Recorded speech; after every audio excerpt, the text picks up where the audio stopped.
Hola amigos, welcome back to another vlog. কবি বলেছেন যেখানে দেখিবে ছাই উড়াইয়া দেখো তাই পাইলেও পাইতে পারো অমূল্য রতন। লাস্ট 2-3 ডেজ ধরে আমার ফোনের স্টোরেজটা না একটু সমস্যা করছে, তাই ফোনের গ্যালারি খুঁজে দেখলাম প্রচুর ভিডিও এরকম রয়েছে যেগুলো অনেক দিন হয়ে গেছে। তোমাদের সাথে ভ্লগ শেয়ার করব বলেই হয়তো আমি ভিডিওগুলো করেছিলাম, কিন্তু আর এডিট করে ভ্লগ শেয়ার করা হয়নি।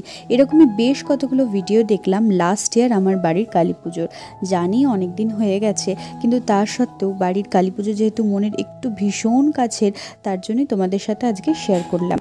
পুজোর 2 দিন আগে আমি আর বোন কলকাতা থেকে ফিরেছিলাম বাড়ি ফিরে এসে ভটুকে একটু আদর করা হচ্ছে। এরপরে যে 2 দিন যাবে এবং কালী পুজোর দিন এই কতগুলো দিন না প্রচণ্ড কাজ থাকে। যতই হোক বাড়িতে যাদের পুজো তারা আশা করি ভালো করেই বুঝতে পারছো। আর বাড়ির সমস্ত পুজোর জোগাড় বাজার করা সব কিছুই আমি আর বোন একা হাতেই সামলে থাকি।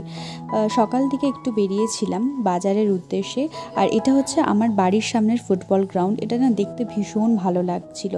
তারপরে দেখো আমার বাজারের এই জায়গাটা কি সুন্দর করে ওই লাইটিং দিয়ে সাজানো হয়েছে, আর সমস্ত ফলের বাজার এই সমস্ত কিছু করে ফিরে চলে আসলাম আমি বাড়ি ফিরে এসে দেখি বোনের অলরেডি তখন আমাদের মা ঠাকুরনের ওপরে রং দেওয়া হয়ে গেছে এবং সে সময় চক্ষুদান চলছে। আর খুব সুন্দরভাবে এখানে মা সেজে উঠেছে।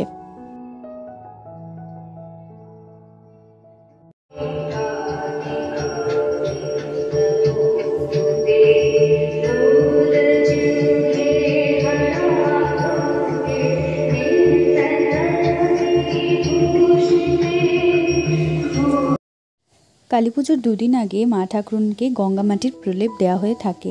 তারপরে করা হয়ে থাকে প্রথম প্রস্তের রং, এবং সেই সময় রং শুকিয়ে আসলে তারপর শ্যামা মায়ের যে গায়ের রং আমাদের মা ঠাকুরনের সেটির একটি প্রলেপ দেওয়া হয়ে থাকে, এবং সবশেষে করা হয়ে থাকে চক্ষুদান অর্থাৎ তার অঙ্গরাগ। এইভাবেই সাধারণত আমাদের মা ঠাকুরনকে সাজানো হয় প্রত্যেক বছর পুজোর আগে, আর এই পুরো প্রক্রিয়াটাই কিন্তু বোন একা হাতে সামলায়। এরপরে চলে আসি মহাদেবের কাছে। মহাদেবেরও পুরো অঙ্গেই প্রথমে গঙ্গামাটির প্রলেপ দেওয়া হয় এবং তারপর তাকে রং করা হয়, এবং মহাদেবের রং এবং চক্ষুদানটা আমি সাধারণত করে থাকি।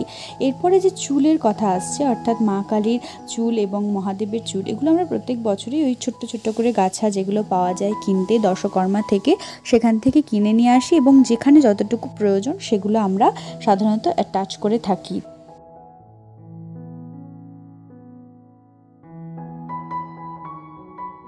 পুজোর 2 দিন আগে থেকে যখন মা ঠাকুরনের গায়ে গঙ্গামাটির প্রলেপ দেওয়া হয় এবং তার অঙ্গরাগ হয়, তখন মা থাকে যোগিনী বেশে, অর্থাৎ যেমনটা দেখলে লাল পেড়ে সাদা শাড়িকে পরানো হয় মাকে, এবং তার সঙ্গে থাকে রুদ্রাক্ষের মালা। আর এই 2 দিনের যোগিনী বেশ শেষে পুজোর দিন সন্ধ্যাবেলায় মা ঠাকুরনকে পরানো হয়ে থাকে রাজবেশ, অর্থাৎ সেদিন মা স্বর্ণালঙ্কারে এবং ভালো করে বেনারসি ধরনের শাড়িতে সজ্জিত হয়ে থাকেন। তো এই সমস্ত সাজ বোন এবারে করাবে মা ঠাকুরনকে। আমি আর মা বেরিয়ে গেছিলাম আমার বাড়ির এলাকাতেই বটতলা কালী মন্দিরে পুজো দিতে, কারণ বাড়ির পুজোর সাথে সাথে এই মন্দিরেও ছোটোবেলা থেকেই দেখে আসছি মাকে পুজো দিয়ে আসতে কালী পুজোর দিন। তাই সন্ধেবেলা ওখানে পুজো দিয়ে চলে আসলাম, এবং তারপর প্রসাদ নিতে যাব হয়তো রাত্রের দিকে কিংবা পরে। আর আমার বাড়ির বাইরেটা দেখো কি সুন্দর লাইট দিয়ে সাজানো হয়েছে, এবং তার সঙ্গে মোমবাতিও অলরেডি জ্বালানো হয়ে গেছে।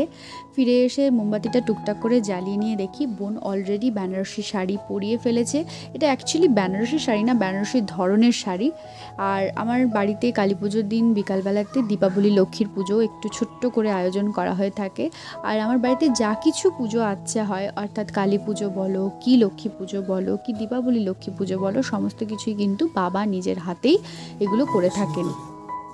বিভিন্ন রকমের ফুল মালা এবং উপাচার দিয়ে মায়ের পুজো দেওয়া হয়ে থাকে। মা ঠাকুরনের পুজোতে আমরা ভোগ প্রসাদেরও ব্যবস্থা করে থাকি, পোলাও এবং পায়েস, তার সাথে যা কিছু রান্না হয়ে থাকে তাতে কিন্তু লঙ্কার একদম ব্যবহার হয় না।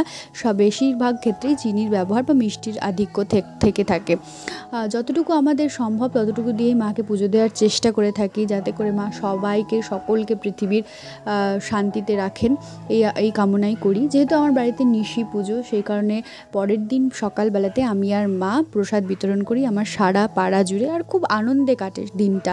সকলে আসে আমার বাড়িতে প্রণাম করতে, তো এইভাবেই কাটে দিনটা। তো আজকে এখানেই শেষ করলাম ভ্লগটা।